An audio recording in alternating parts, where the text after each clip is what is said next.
El ambiente de la tarde con Wanda Sánchez. De 4 a 5 de la tarde, de lunes a viernes, por Quisqueya 96.1 FM. Saludos amigos, son las 4 en punto de la tarde, estamos en Quisqueya FM, aquí en el ambiente de la tarde, hoy que tenemos un invitado sumamente especial y vamos a hablar tanta su capacidad de disertar en los distintos temas de la vida nacional y el cual pues tengo pues muy buenos recuerdos e impresiones de nuestro momento de trabajar o de yo trabajar con él.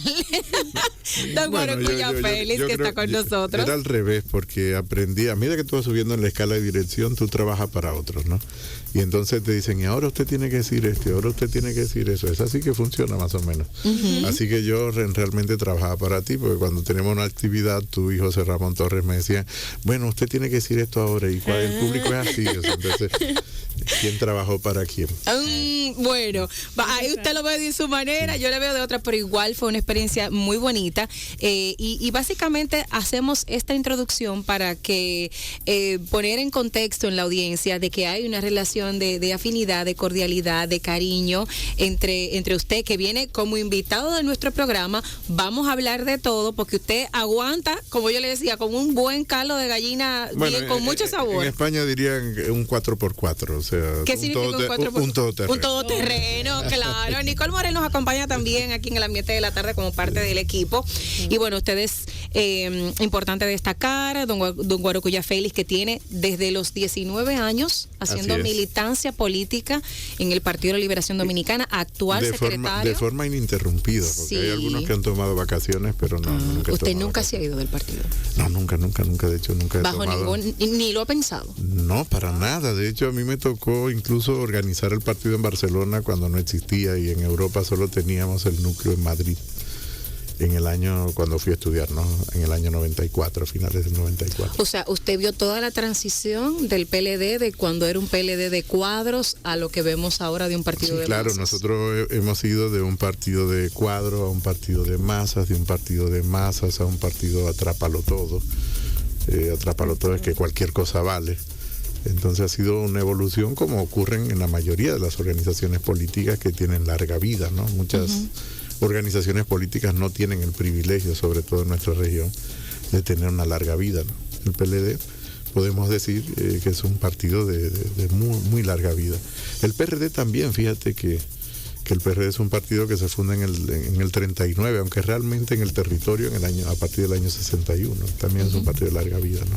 Sí, pese a que ahora tenemos un porcentaje bastante discutible. No es un partido minoritario, no es un partido mayoritario, y luego hay otros partidos emergentes. El actual partido de gobierno es un desprendimiento del PRD, pero el PLD también fue un desprendimiento del PRD. Del PRD, el Bloque Institucional Socialista fue un desprendimiento del PRD, el Partido Revolucionario Institucional, que hoy en día no está como una de las organizaciones políticas, también fue un desprendimiento del PRD. Es decir, que en democracia prácticamente los partidos políticos que han tenido mayor representación en el Congreso ha sido de alguna manera desprendimientos de ese PRD que llega a República Dominicana el 5 de julio de 1961, que es como la fecha que se pone de icónica, ¿no? Ahí, me gustaría aprovechar para decirte que hay una distorsión. Don Juan no es el fundador del PRD. Pues mira que sí se tiene acuñado eso, claro, dentro del concepto. Y eso, fíjate que don Juan lo deja muy claro en un libro que escribe, que se llama El PLD, un partido único en América.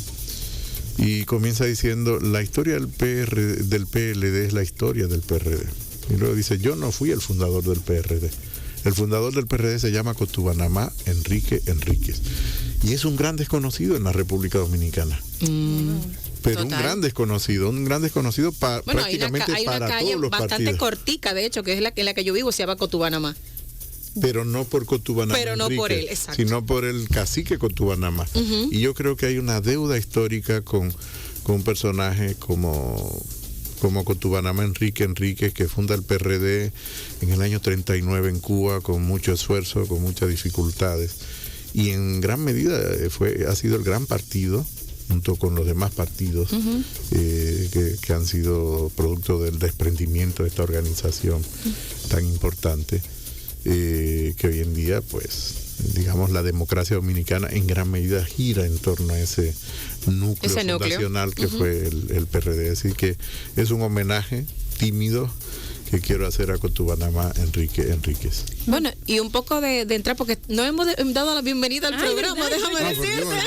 Lo que pasa es... Entramos directo. Yo les decía a ustedes que con este invitado hay muchas cosas de qué hablar. Don Guarocuya, economista y oficio que mantiene actualmente, que sigue trabajando en él. Intento vivir de eso, doy clases de economía y de materias afines. Una dilatada carrera en la función pública también, director. La vida me ha dado esa oportunidad. Claro, es director del Bandex, de impuestos internos, de planificación. Así es. Hay muchas cosas y bueno, y ahora que vamos a hablar de varios temas del acontecer nacional que nos competen en el segmento de Conversando con, pero también Nicole tiene su segmento de entretenimiento que nos tienes invitados en el día de hoy. ¿Quiénes son, Nicole? Claro que sí. Tenemos informaciones sobre una próxima actividad que se va a realizar en el Palacio de Bellas Artes con muchos artistas que usted no se puede perder. Así que manténgase con nosotros para que sepa todo lo que va a suceder. ¿Y la entrada es gratis o...? No es gratis. Ni para los invitados de programa si tenemos invitados. Sí, tú tienes que hacer una concesión especial. No, ya veo. Sí, no, para los invitados del programa es gratis. También, entonces, sí. Amigos, bienvenido al ambiente de la tarde. Vámonos con Conversando con nuestro invitado especial del día de hoy.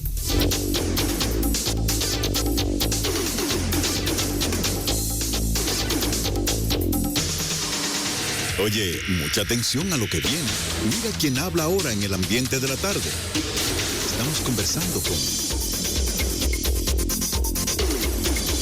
Ahora sí, vamos a empezar a conversar. Formalmente, señores, estamos con don Guarocuya Félix. Para mí, una de las figuras que se mantiene en la política dominicana, pero que hace política por vocación, por servicio, por esa venita de querer trabajar por la sociedad, por hacer cambios importantes en la sociedad.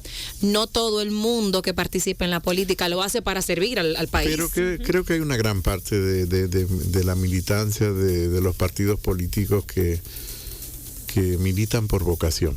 Yo creo que evidentemente que 2 o 3 que siempre hacen ruido en las organizaciones, sobre todo cuando llegan al gobierno, pues hace que se pierda la perspectiva de la militancia real de las organizaciones políticas. Y de hecho, el estado natural de una organización política no es el poder, aunque es la búsqueda del poder.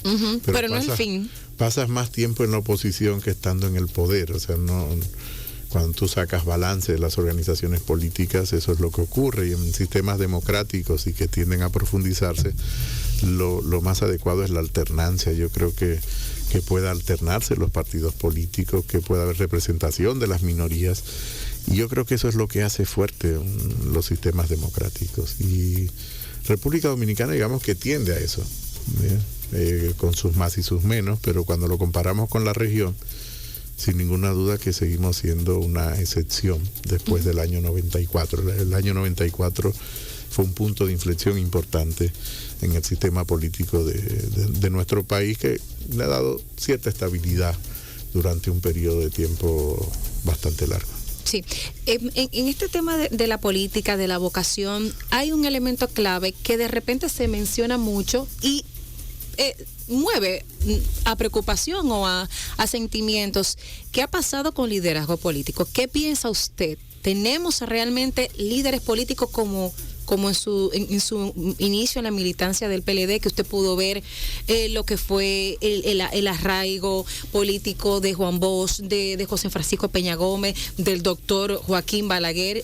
¿Tenemos en este momento figuras políticas o pudiera construirse una figura política de esa nivel? Para que nos ven y nos escuchen, decir que no era contemporáneo de ellos, es decir... No, para nada, Guarocuya, para nada. Ellos no, lo quiero decir porque pueden interpretar de manera incorrecta. Yo puedo hacer una apreciación, una valoración más producto del conocimiento de la historia que por haberla vivido exactamente, porque cuando yo estaba de entrada, ellos iban de salida, por edad. Es decir, que no lo digo por otra cosa.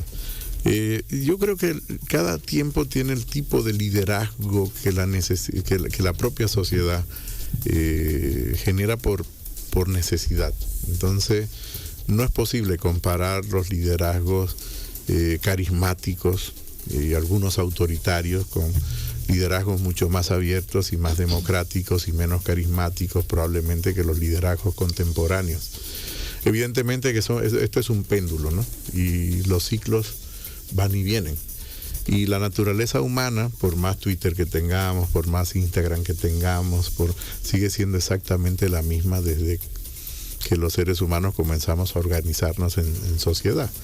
Es decir, que existen partidos políticos o grupos políticos que buscan el poder. En democracia se hace a través de los partidos políticos. Eso podría dar solo un programa, hablar de la evolución de los partidos. Pero digamos que el liderazgo que tiene República Dominicana en este momento es un liderazgo que no tiene la característica de esos liderazgos fuertes que tú mencionabas y que eran muy carismáticos y al mismo tiempo con una mezcla de cierto autoritarismo al interior de sus propias organizaciones. Pero también hay que entender el contexto político, ¿no? La muerte de Trujillo, la Guerra Fría imponía determinados comportamientos, determinados estilos. Yo prefiero la sociedad contemporánea dominicana, es mucho más horizontal, sigue habiendo espacios de verticalidad. Por ejemplo, yo creo que hay temas que siguen siendo un gran reto para esta sociedad, para las fuerzas políticas, los que militan en los partidos políticos o en las organizaciones sociales, como es el tema de género, de equidad de género. Por ejemplo, en la política hay un déficit de participación de la mujer de una manera muy, muy, muy evidente. Y no hemos creado todas las condiciones materiales ni políticas que permitan una mayor participación. En gran medida los partidos siguen siendo, como decía un amigo, machistas leninistas, incluyendo el mío. El mío es un partido que se ha ido quedando viejo y que además, mantiene espacios todavía de una vieja organización de partido de cuadros, cada vez menos. Es verdad que ahora en este proceso de renovación ha habido la integración de muchos jóvenes a la organización política. Eso me llena de mucha satisfacción, porque eso garantiza el relevo del liderazgo dentro de una sociedad, y además de un liderazgo que va a ser un liderazgo que estará en sintonía, ¿no?, con el momento que vive. Don Guarocuya, usted que es secretario de Asuntos... Pero dime Guarocuya, pues si no van a pensar aquí que yo soy muy, muy viejo. Le tomaré la palabra. Sí, por favor. Guarocuya, usted que es secretario de Asuntos Económicos del Partido de la Liberación Dominicana, pero también participa activamente en la integración de ese acompañamiento de liderazgo político, de educación política en diferentes puntos del país. Normalmente, cuando se habla de una renovación, es porque tiene que cambiar algo por algo. Tuvimos 20 años de una gestión del Partido de la Liberación Dominicana en el gobierno, con sus luces y sus sombras, pero fueron muchas las cosas positivas que se pudo dar dentro del partido. ¿Por qué renovación? Es que las organizaciones humanas están en renovación constante. Yo creo que la palabra renovación tiene que ser parte del vocabulario cotidiano de todos. Y esto se da no solo en el ámbito de los partidos políticos, en el ámbito de la participación política, sino incluso en la vida personal. La renovación es cada día que te levantas, tiene que renovarte en las ideas, tiene que renovarte en la actitud que tiene, incluso ese día frente a determinadas circunstancias que probablemente no sean ni la más agradable ni la más cómoda. Por ejemplo, tomar un transporte público en República Dominicana es una odisea. La gente sufre en la mañana. Se han hecho grandes inversiones, se hizo el metro, se han mejorado algunos aspectos, pero sigue siendo un tema vergonzoso para la sociedad dominicana y sobre todo para los poderes públicos.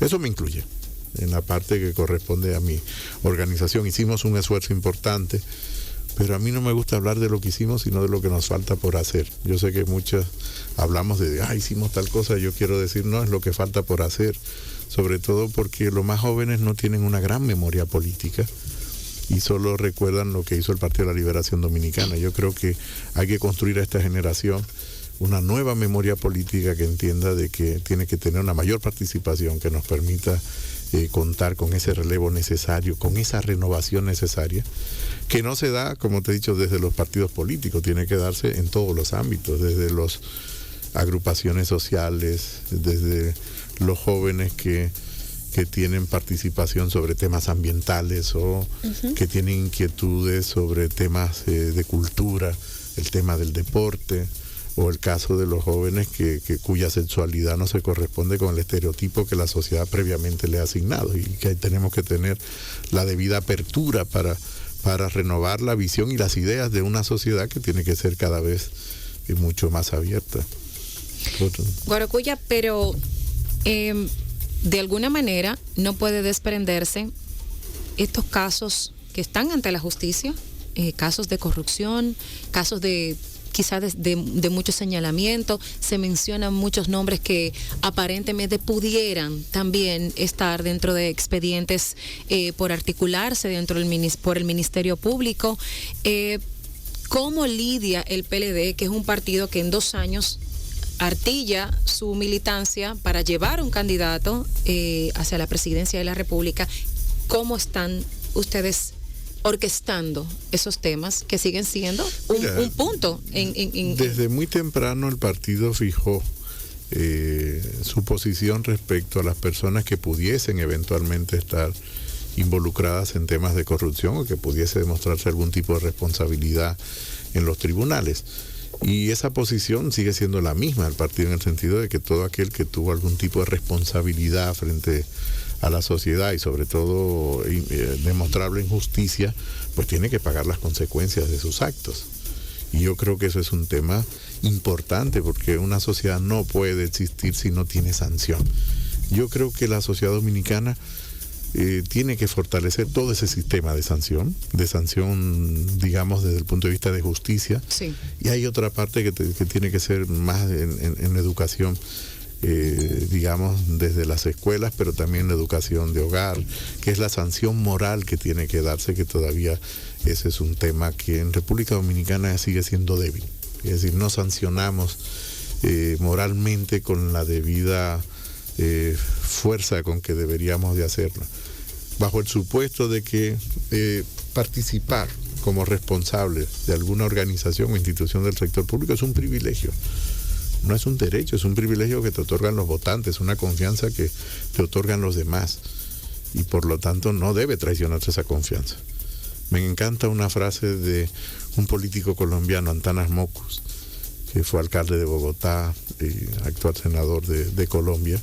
Y Antanas Mockus, parte de su prédica pública es que los recursos públicos son sagrados.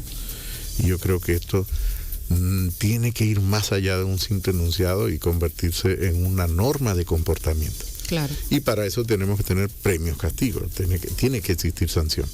Mira, algo que yo le reconozco al actual presidente Luis Abinader, que además fuimos compañeros de estudio en la universidad.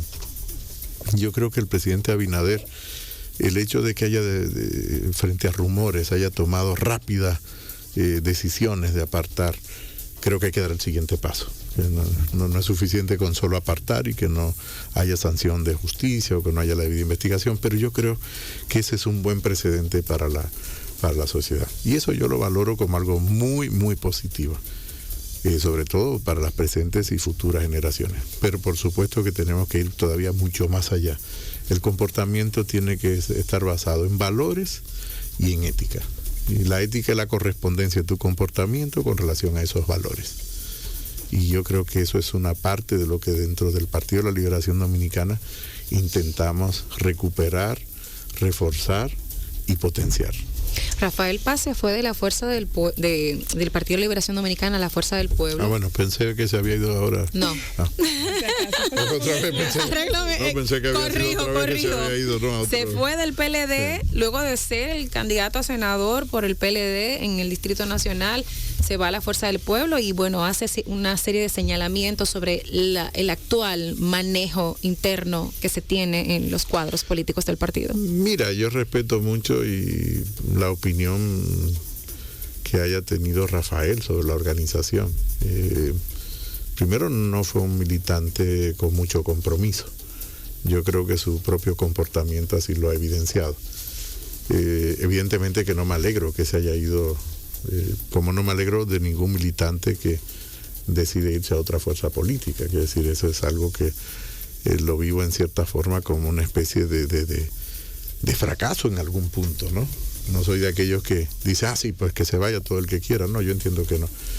Quiere decir que, aunque es una decisión personal, no la vivo con alegría. La vivo más bien como parte de ese proceso que se da en las organizaciones políticas y en la evolución de los que militan en las organizaciones políticas. Pero al mismo tiempo, yo entiendo que él fue producto precisamente de eso que terminó criticando y cuestionando.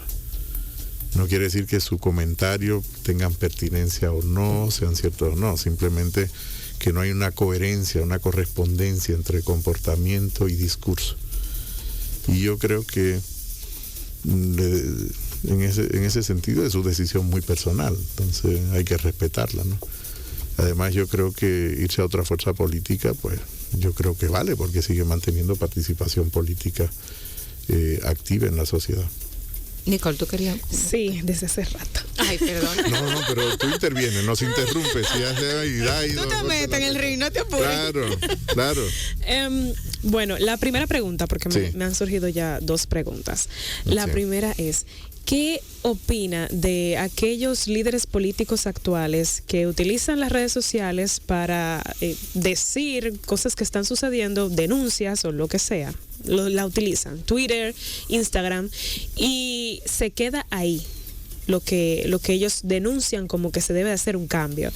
Sin embargo, antes los líderes políticos no se quedaban como una denuncia ya en el aire, sino que accionaban antes a una, o sea, le daban una acción. Entonces, ¿qué opina de los líderes políticos actuales? Mira, lo primero de las redes sociales. Las redes sociales son canales nuevos, es decir, siempre ha existido redes sociales. Es decir, los seres humanos siempre nos hemos organizado en torno a redes. Desde siempre. Y cuando digo desde siempre, desde siempre. Qué sé yo, la primera escuela de gobierno sobre el planeta tiene más de 5.000 años. La fundó Confucio. Es verdad que ahora hablamos de las escuelas de gobierno, pero ya hace 5.000 años, en lo que hoy es China, existía una escuela de gobierno formada por Confucio. Es decir, los hombres y mujeres, en esa época no se hacía la distinción que hacemos ahora, hombres y mujeres, el hombre, ¿no? Uh-huh.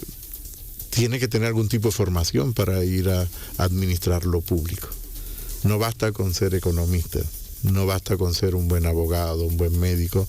Para asumir responsabilidades de lo público tiene que tener formación sobre lo público.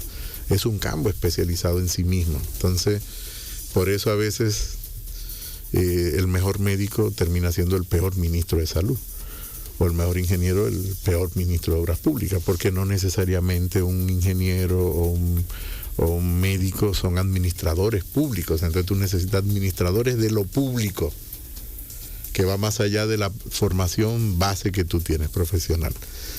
El tema de las denuncias, y te decía lo de las redes, porque siempre nos hemos organizado en redes, y estos son nuevos canales que te permiten una articulación en otros tipos de redes, ahora más amplia, con una mayor velocidad de impacto. Pero siempre han existido los políticos que hacen denuncias y no actúan. Entonces, eso lo vas a encontrar, es parte de la naturaleza humana también. Yo he estado en discusiones, me ahorraré evidentemente los nombres. Recuerdo estar en una discusión, yo tenía responsabilidad de gobierno, estaba en el área de planificación, dos ministros delante de mí diciendo, no, porque este gobierno tiene que hacer tal cosa, este gobierno tiene que hacer tal otra. Y claro, llega un momento en que digo, a ver, un momentito, pero nosotros somos el gobierno. Claro. No es el gobierno que tiene que, somos nosotros que tenemos que hacer el gobierno, somos nosotros que tenemos que tomar decisiones. Entonces nos reímos mucho en esa parada y llamada atención en cierta forma y reflexión, y entonces claro, cambiamos un poco y dice, ok, es verdad, la decisión es esta, salga bien o mal. Para eso se te elige, para tomar decisiones. Además, cuando tú estás en el gobierno no cuentas en el calendario, ahora que tengo uno aquí de frente, no cuentas hacia adelante, cuentas hacia atrás. Y me voy a explicar a mí mismo. Okay, tú no cuentas decir, es que me faltan 7 meses, 1 año y 7 meses para gobernar. Sino me queda 1 año y 7 meses, porque ya yo desconté un día. Cada día que tú pierdes es un día de oportunidades perdidas. Por eso, si vas a hacer reformas y grandes reformas, tienes que sentar las bases de esas reformas los primeros 90 días. Si al día 90, si tú quieres darle un margen de 10 días más, al día 100, tú no has sentado la base de esa reforma, te queda administrando lo que encuentras. Y eso es válido para lo público como para lo privado. si yo llego a dirigir este programa de radio y no he cambiado los primeros 90 días el formato del programa, si no he hecho alguna innovación, me voy a quedar administrando el programa tal cual es. Es exactamente lo mismo, pero esto en el sector público es mucho más notorio. Mucho más notorio. Y luego, porque tu pregunta tenía 3 partes. Y luego, ¿qué yo opino de los políticos actuales? En sentido general, yo creo que hay una carencia de visión. Creo que seguimos haciendo exactamente más de lo mismo, probablemente con un poco más de ética, con un poco más de estética, pero no pensamos el país de forma diferente. Yo creo que hay que comenzar a pensar el país de forma diferente, a verlo de forma diferente. No importa cuántas escuelas hagas, si tú mantienes el barrio siendo un barrio marginal, hago la mejor escuela que vale más que todas las casitas juntos, la gente sigue viviendo en marginalidad. Buen punto. Entonces, por donde tiene que comenzar la inversión pública en República Dominicana es por mejorar el espacio donde vive la gente y mejorar el espacio público. Tenemos ciudades, no solo Santo Domingo, todas las ciudades del país sin áreas verdes. Eso es terrible porque tú no tienes espacios públicos donde ir a compartir con otros. Necesitamos el espacio público, necesitamos la plaza pública, necesitamos el foro público. Es más que recreación, es el espacio donde te permite a ti interactuar con la naturaleza y con los demás seres humanos. Y fíjate que cómo cambiamos de comportamiento. Cuando estás en el barrio, que estás en marginalidad, y me traslado a una calle que está limpia, no tiene por qué estar asfaltada, creo que también tenemos un exceso de asfalto en República Dominicana y de construcciones de cemento. No es que el cemento no es importante, tenemos que seguir construyendo con cemento, pero hay que decir, hay un exceso de cemento. Llegamos a un parque y para que sea bonito el parque, tiene que estar todo cementado, es casi una plazoleta dura, cuando debería ser probablemente de grava, de tierra, áreas verdes. Entonces, eso los políticos no lo plantean tradicionalmente. Tenemos que comenzar por trabajar por las ciudades, lo que en otros países llaman ciudades inteligentes, yo diría ciudades vivibles. En Colombia hubo un alcalde que acuñó esta frase: necesitamos una ciudad que sea coqueta, que sea bonita. O cuando me tocó estudiar en Barcelona, recuerdo una frase que me marcó mucho porque eso fue en el 95, llegué y comencé a entender de qué otra dinámica y de ciudad era posible. Y entonces en catalán decía Barcelona cada día más maca, ¿no? Que sería la traducción, es Barcelona cada día más guapa. Entonces el orgullo de la ciudad, porque cada día estaban recuperando espacio público, cada día estaban recuperando espacios verdes. En el año 82 eliminaron las últimas chabolas de la ciudad de Barcelona. Y Barcelona, por ejemplo, que ahora nos parece hermosa si la vemos en fotografía, o los que han tenido la oportunidad de viajar a España e ir a esta ciudad, piensan que siempre fue así, ¿no? Barcelona tenía cinturones de miseria y de marginalidad exactamente igual que lo nuestro, a la orilla de todos los ríos.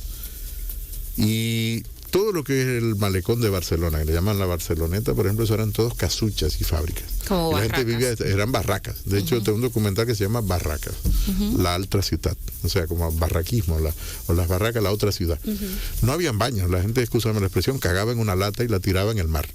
Y claro, cuando venía la marea, ¿qué se traía? Todos esos desechos hacia atrás, ¿no? Entonces, un ejemplo de ciudad que cambia, como Barcelona, es un ejemplo muy importante para ciudades como las de República Dominicana.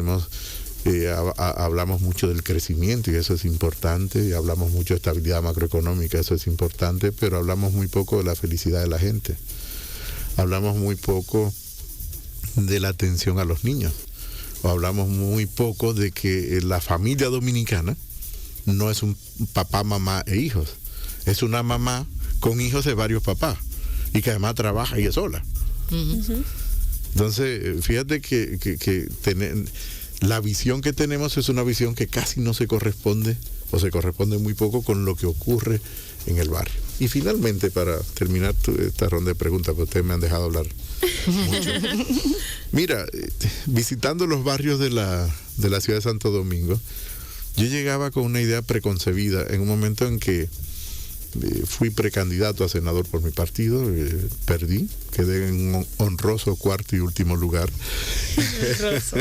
Aunque, bueno, saqué muchos votos, quiere decir, no me lo esperaba, era una campaña de 90 días, la hacía yo solo prácticamente con 2 amigos más. Pero esa no va a ser su última candidatura.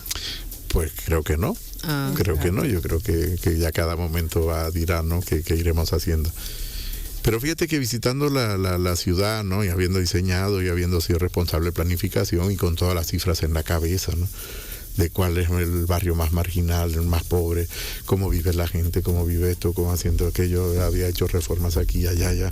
Y claro, te crees que te lo sabes todo, ¿no? Y luego llegas al barrio normal, ya iba al barrio, de hecho, siempre he ido, ¿no? Iba a dar muchas charlas, pero otra cosa es patear el barrio como candidato, hablar con la gente, tratar de que la gente te conozca. Primero que uno aprende que es un gran desconocido. La gente cree que porque sale 3 veces en el periódico, habla en la radio, todo el mundo lo conoce, ¿no? Te paras en una esquina y absolutamente nadie te conoce. Quizás algún chofer de carro público algún momento dice, Guaracuya, güey, pero eso es anecdótico, ¿no? Pero aprendí, y yo pensaba, los jóvenes, ¿cuál es la primera necesidad en el barrio? Empleo. Claro, empleo, canchas deportivas, ¿no? Eso es lo que pensamos tradicionalmente. Y luego aprendí que la primera necesidad en el barrio, en la vida real, del día a día... ¿No era empleo? No. Es seguridad. Es que los organismos de seguridad que están en el barrio no lo aprecian acusándole que tienen droga a las 5 de la mañana cuando salen a su trabajo, salen a estudiar. O las mafias que están enquistadas, que los apresan, y eso tiene una tarifa, en ese momento era entre 8 y 16 mil pesos para que te soltaran. Y que ese era un gran problema para las madres, que además de eso eran solteras y que tienen hijos de más de un marido o más de un hombre.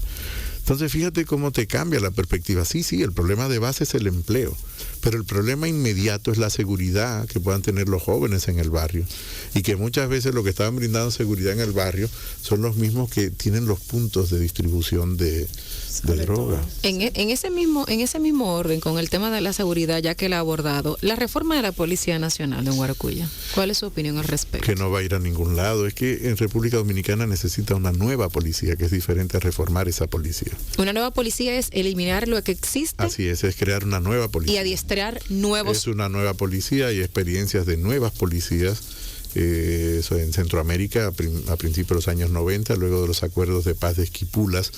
Para aquellos que no estén familiarizados con esta historia, hay que recordar que los años 80, finales de los 70, 80 y hasta primeros de los 90, toda la región de Centroamérica fue una región muy convulsa políticamente, de guerrillas, grupos paramilitares, revoluciones triunfantes como la de los sandinistas en el año 79, contraguerrillas financiadas por terceros países para evitar que se consolidaran estos tipos de gobiernos de un tipo de izquierda que hoy en día no existe. Hoy en día son gobiernos dictatoriales, aunque hayan surgido desde la izquierda, de un propósito noble, en principio, entre comillas, desde la izquierda. Y los acuerdos de Esquipulas pusieron, digamos, un punto de inflexión en Centroamérica. Se llaman Esquipulas porque fueron firmados en una ciudad que se llama Esquipulas, que es muy famosa porque tiene un Cristo negro parecido al Cristo de Vallaguana en Guatemala. He tenido la oportunidad de visitar el Cristo de Esquipulas. Y bueno, allí se firman estos acuerdos de paz y entre otras cosas lo primero que se acordó fue que eran nuevas policías. Entonces República Dominicana agotó el modelo de policía. Y déjame decirte que yo valoro mucho la policía que tenemos porque la mayoría son jóvenes muy humildes, viven en el barrio, pasan las mismas dificultades que todo el mundo y ese es un trabajo muy digno y muy noble. Pero ahí tenemos y la mayoría, el círculo vicioso. Pero tenemos un modelo de policía que no nos funciona. Y por lo tanto no hemos sido capaces desde la misma policía hacer la gran reforma de esa policía que necesitamos. Ha sido una evolución dentro de la propia organización que necesita que trascienda a la misma institución. Entonces entiendo que tiene que ser una nueva policía en la República Dominicana, una nueva policía para un sistema más democrático. ¿Por qué los policías visten de gris, por ejemplo, en República Dominicana? No lo sabes, ¿no? Te es indistinto. Los policías en República Dominicana visten de gris porque ese fue el uniforme que le dotó la Guardia Civil de España en 1947, cuando Trujillo funda una nueva policía, un nuevo cuerpo de Policía Nacional en 1947, fueron oficiales de la Guardia Civil Española. Vestían de gris. ¿Por qué los oficiales de la Guardia Civil vestían de gris? Porque el ejército alemán viste de gris. O sea que hay una herencia histórica. Y además autoritaria. Pues claro, es una dictadura. Por lo tanto, necesitamos una policía que incluso en lo simbólico, que es tan importante como el contenido, sea una policía extremadamente democrática. Que ya no sea un cuerpo paramilitar, que sea una policía nacional en el sentido amplio, ¿no? Como tienen los países con mayor nivel de desarrollo. Y vuelvo y te reitero, valoro mucho el cuerpo de policía de República Dominicana. Qué suerte que tenemos un cuerpo de policía. Qué suerte que tenemos oficiales que son muy dedicados. No todos los policías ni son corruptos, ni son ladrones, ni son... No, de esto. La mayoría son gente honesta que hace su trabajo y que además tiene vocación de servicio. Porque te voy a decir que con los salarios que tienen hay que tener mucha vocación de servicio. Pero ¿cree usted que independientemente de todas estas declaraciones que nos ha ofrecido, pudiera tener éxito o no, o se quedará en el intento lo que pretende hacer el presidente Luis Abinader? Desde mi perspectiva se quedará en el intento, no profundizará. Ya está la tercera o cuarta ola de reformas de la policía que tenemos en democracia y lamentablemente hace que sea escéptico. No quiero que fracase, yo quiero que sea extraordinariamente exitoso. Porque si este proceso que se lleva a cabo es exitoso, yo soy uno de los grandes beneficiarios como ciudadano. Claro, todos. Quiere decir, no quiero que interpreten que no quiero que vaya. Yo quiero que vaya no bien, quiero que vaya muy bien, porque esto iría en beneficio de la ciudadanía. El pasado 27 de febrero, el presidente Luis Abinader pues hacía una rendición de cuentas de sus 18 meses de gobierno, y dentro de ello había un momento, sigue este escenario internacional de mucha incertidumbre, que es el conflicto entre Ucrania y Rusia y el impacto económico que da de lleno, yo no diría que colateral, de lleno a la estabilidad económica de la República Dominicana. A través de ello pues también anuncia una serie de ayudas sociales, de aumento de diferentes programas de impacto social y otras políticas económicas, por ejemplo, como la que se gesta actualmente en la Cámara de Diputados de arancel cero para más de 60 productos importados. ¿Qué opina usted sobre eso? La comunidad de trabajadores de agricultura en la República Dominicana y de productos aquí locales dice que esto va en detrimento de la producción nacional. Mira, voy a dar 2 pasos atrás para poder explicarme a mí mismo, ¿no? Los economistas por formación, en principio, y muchos por principio, son librecambistas. Y me incluyo en una corriente librecambista, digamos, clásica. Esto he utilizado un lenguaje para economistas, que me voy a traducir. Quiere decir que los economistas, por lo regular, son proclives a que haya menos barreras al comercio. Y esto implica los aranceles. Eso es una corriente de la economía. Pero hay otra corriente de la economía que es mucho más proteccionista, que entiende que tiene que haber barreras al comercio, que tiene que existir los aranceles, porque necesitas una industria local que pueda satisfacer las demandas de la ciudadanía en un momento determinado. Yo creo que son 2 extremos. Yo creo que la virtud está en el centro, nunca está en los extremos. Yo creo que es una combinación de ambas cosas. República Dominicana forma parte de diversos acuerdos de libre comercio. El caso del DERECAFTA, que es el más famoso. Tenemos acuerdo de libre comercio con los países del CARICOM. Tenemos acuerdo de libre comercio con los países de la Unión Europea, es lo que se conoce como los países más que de la Unión Europea, ACP, aunque nuestro grueso de comercio es con los países de la Unión Europea. Y por lo tanto, en estos esquemas de acuerdo de libre comercio, tenemos diferentes tipos de desgravación, quiere decir de disminución de aranceles. Ahora, para unos productos determinados, se conocen como los productos de la rectificación técnica. Estoy hablando del cerdo, la carne de pollo, la carne, la leche, huevos. ¿Enlatados? Sí, pero no todos los enlatados.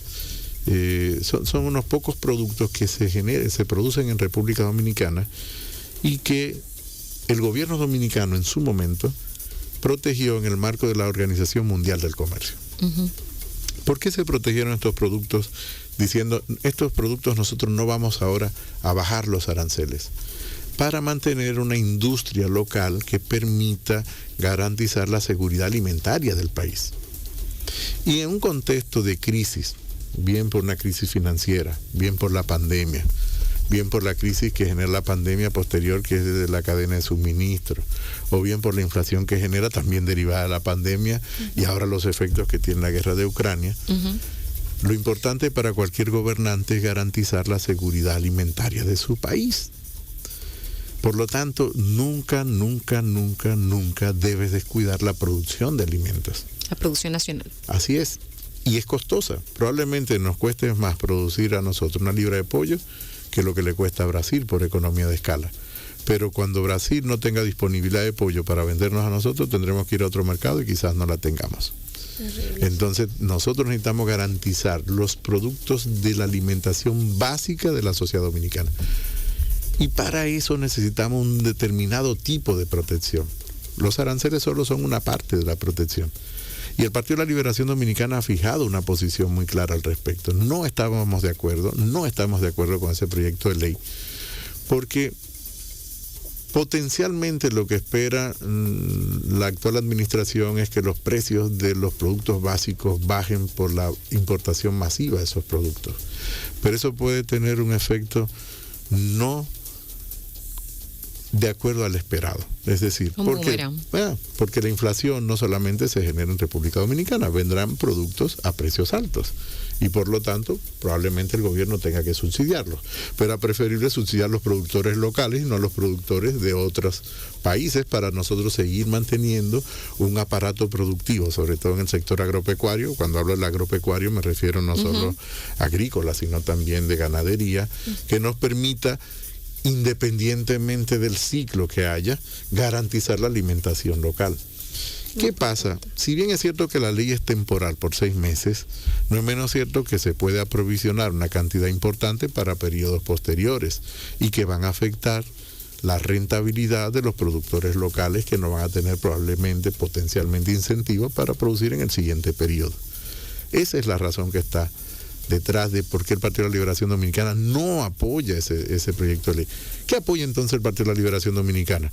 Que nosotros hubiésemos ampliado subsidios y créditos a los productores locales, que hubiésemos llevado arancel cero, pero los insumos productivos, no a los productos terminados. Arancel cero a las maquinarias y equipos con lo que se produce, para hacer una renovación y mejorar la capacidad tecnológica que disminuya los costos de producción. Sí, claro, exacto. Pero no al producto terminado. Esa es la posición del Partido de la Liberación Dominicana, porque eso es lo que va a garantizar que tengamos seguridad alimentaria en todos los periodos, en este y en el siguiente, que tengamos precios que podamos más o menos regular en el mercado interno, el mercado nuestro, en el mercado de la República Dominicana, que podamos generar en algunos momentos excedente para exportar, caso de Haití, que es un tema muy sensible para la República Dominicana. Tenemos siempre que tener Haití en nuestra matriz de producción de energía, de alimentos, etcétera, etcétera. Pero desmantelando el aparato productivo no lo vamos a lograr, y eso es el efecto negativo que tiene ese tipo de iniciativa legislativa, ese tipo de decisión de política económica. No por casualidad los sectores productivos prácticamente a unanimidad se han opuesto al proyecto de ley. Luego han suavizado posiciones, pero al final todos se oponen a ese proyecto de ley. Pero hay entonces un lineamiento en la bancada del PLD. Hay una posición del Partido de la Liberación Dominicana. ¿Se abstendrá de participar en el votaje? Ya la aprobaron en el Congreso, pero el Partido de la Liberación Dominicana votó que no, contra ese proyecto, y además presentó una serie de enmiendas a ese proyecto de ley. Lo haremos en el Senado, aunque sabemos que en el Senado todavía tenemos una minoría significativa, por no decir, en este momento. Bueno, pero la Fuerza del Pueblo con sus representantes tienen una posición parecida. Sí, no solo la Fuerza del Pueblo, también el partido Alianza País. Es decir, digamos que los partidos de oposición prácticamente han tenido la misma posición frente a ese proyecto de ley. Ok, vamos a hacer una pausa comercial y regresamos en breve aquí conversando con Guaracuya Félix. Él no quiere que le diga Guaracuya Félix, pero a mí me gusta ponerle sus rayas porque hay que darse.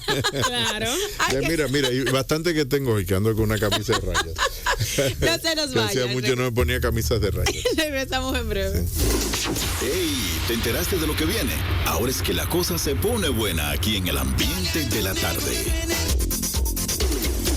Estamos de regreso aquí en el ambiente de la tarde. Conversamos con Guarocuya Félix y nos quedábamos en el tema de el proyecto de ley de arancel cero para productos de importación, más de 67 para ser específica, de la canasta básica familiar. Pero en esa misma línea hay un elemento que quizás no se puso sobre la mesa en su última pregunta, pero sí está ahí, que es la parte del sector privado.